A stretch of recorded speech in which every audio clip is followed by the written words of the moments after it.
आम्रपाली बौद्ध काल के इतिहास की ऐसी पात्र है जिसे सबसे खूबसूरत महिला होने का सौभाग्य प्राप्त हुआ।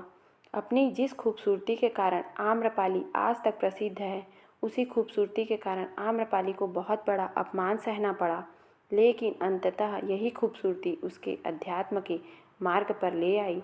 तो चलिए दोस्तों, ऐसा क्या हुआ आम्रपाली के साथ कि वह नगर वधू से एक आध्यात्म की ओर आने में मजबूर हो गई। चलिए दोस्तों, नई कहानी के साथ शुरुआत करती हूँ। वर्तमान में बिहार राज्य का वैशाली जिला ही वह स्थान है जहाँ भारतीय इतिहास की सबसे खूबसूरत महिला आम्रपाली का जन्म हुआ। कहा जाता है कि आम्रपाली के असली माता पिता के बारे में कोई जानकारी उपलब्ध नहीं है। अपना लालन पालन करने वाले माता पिता को नवजात आम्रपाली एक आम के पेड़ के नीचे रखी हुई मिली। आम के पेड़ के नीचे मिलने के कारण उसके माता पिता ने उसका नाम आम्रपाली रख दिया, और आम्रपाली का मतलब तो आप समझ ही गए होंगे। तो दोस्तों, आम्रपाली में गजब सा आकर्षण था। जब वह युवा हुई तो राज्य के हर व्यक्ति उनसे विवाह रचाना चाहता था। स्थिति इतनी विकट हो गई कि किसी एक से विवाह करने पर राज्य के राजाओं के बीच युद्ध की स्थिति बन जाती और राज्य का जो स्वतंत्रता है वह खतरे में पड़ जाता। इस दुविधा को निकलने के लिए एक दिन राज्य में सभा का आयोजन किया गया, लेकिन सभा में कोई भी निष्कर्ष नहीं निकल पाया, क्योंकि वहाँ तो सभी धन, राज्य और व्यापारी, राजा सभी चाहते थे कि आम्रपाली उनकी पत्नी बने। लेकिन ऐसा कुछ नहीं हुआ और एक ऐसा फैसला आया कि आम्रपाली की ज़िंदगी नरक के समान हो गई। तो दोस्तों, ऐसा क्या हुआ? ऐसा ये हुआ कि आम्रपाली को नगर वधू घोषित कर दिया गया। और नगर वधू का मतलब तो आप जान ही गए होंगे।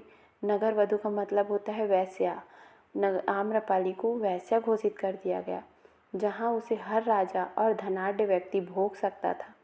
सोचिए दोस्तों, अगर ऐसा किसी आज के समय में हो तो क्या होगा और उनके ऊपर क्या बीतती होगी। और आम्रपाली ने ना चाहते हुए भी वैशाली को नगर वधू बनने के लिए मजबूर किया गया। उस समय राजगृह आते जाते वहाँ से लौटते समय भगवान बुद्ध वैशाली में रुकते थे। एक दिन भगवान बुद्ध ने एक शिष्य आम्रपाली के द्वार पर भिक्षा मांगने आए। आम्रपाली आज तक केवल राजकुमारों और युवराजों को ही देखती थी। पहली बार उसने अनुपम सौंदर्य से भरे हुए एक साधारण मनुष्य को देखा। वह भिक्षु को अंदर ले गई और उसका पूरा आदर सत्कार किया। साथ ही कहा कि 3 से 4 दिन बाद वर्षा ऋतु होने वाली है, उस दौरान आप मेरे महल में निवास कर सकते हैं। यह बात सुनकर अन्य शिष्यों को बहुत बुरा लगा। उन्होंने उस शिष्य के पहुंचने से पहले ही महात्मा बुद्ध के पास जाकर उनसे सारी बात कह दी। इस पर महात्मा बुद्ध बोले, क्या हुआ अगर वह एक नगरवधू के घर चला गया और वर्षा ऋतु में हम सभी शिष्य किसी न किसी घर में विश्राम करेंगे। आने तो दो उसे, अभी मैंने उसे वहाँ रहने की अनुमति नहीं दी है। बुद्ध यह बात कह ही रहे थे, तभी वह शिष्य वहाँ पहुँचा और भगवान बुद्ध के चरणों में बैठते हुए सारा प्रकरण सुना दिया। इस पर भगवान बुद्ध बोलते हैं, तुम वहाँ रह सकते हो। बरसात के समय सभी को किसी न किसी घर में शरण लेनी ही है, अतः मुझे तुम्हारे आम्रपाली के घर में रहने पर कोई आपत्ति नहीं है। बुद्ध की ऐसे वचन को सुनकर सभी शिष्य हैरान हो गए। उन्होंने बुद्ध के सामने आपत्ति व्यक्त की और उनसे कहा कि ऐसा कैसे हो सकता है। अगर यह शिष्य अपने मोह में बांध लेगी तो उसका धर्म नष्ट हो जाएगा। इस पर बुद्ध बोले, वह मेरा शिष्य है और मुझे उस पर पूर्ण विश्वास है। तब दोस्तों, वर्षा ऋतु की समाप्ति हुई। भिक्षु के पास लौटे और भिक्षु बुद्ध के पास वापस गए। साथ ही उसमें आम्रपाली भी थी। आम्रपाली भगवान बुद्ध के चरणों को प्रणाम करते हुए बोली कि मुझे अपनी शरण में ले लीजिए। मैंने आपके भिक्षु को अपनी ओर आकर्षित करने का हर प्रयास किया, किंतु सफल नहीं हो पाई। उसके आचरण में मुझे विश्वास हो गया कि आपके चरणों में ही सत्य है और मुक्ति का मार्ग है।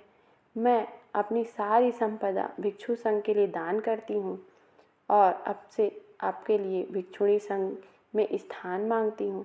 तब उसके समर्पण और मन में छुपे विरक्ति के भाव को देखते हुए भगवान बुद्ध ने उसे अपनी शिष्या बना लिया। बौद्ध धर्म के भिक्षु संघ में प्रवेश पाने वाली आम्रपाली पहली महिला थी। उनके भिक्षुणी बनने के बाद ही अन्य महिलाओं ने बुद्ध के चरणों में आने का मार्ग खुला, क्योंकि इससे पहले महिलाओं को भिक्षु संघ में सम्मिलित होने का अधिकार नहीं था, या यूँ कहें तो उन्हें सम्मिलित किया ही नहीं जाता था। तो दोस्तों, कैसी लगी ये कहानी?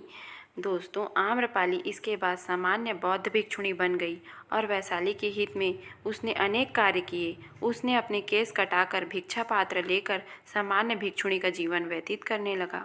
तो दोस्तों, देखिए कैसे एक आम्रपाली नगर वधू से, वैश्या से एक गौतम बुद्ध की शिष्या बनी, और वह चाहती तो नगर वधू बनकर भी खुश रह सकती थी, लेकिन उन्होंने एक शिष्या बनना स्वीकार किया। तो दोस्तों, कहानी बहुत छोटी सी है, अगर हम मन से किसी चीज़ को सोचते हैं तो वह ज़रूर पूरा होता है।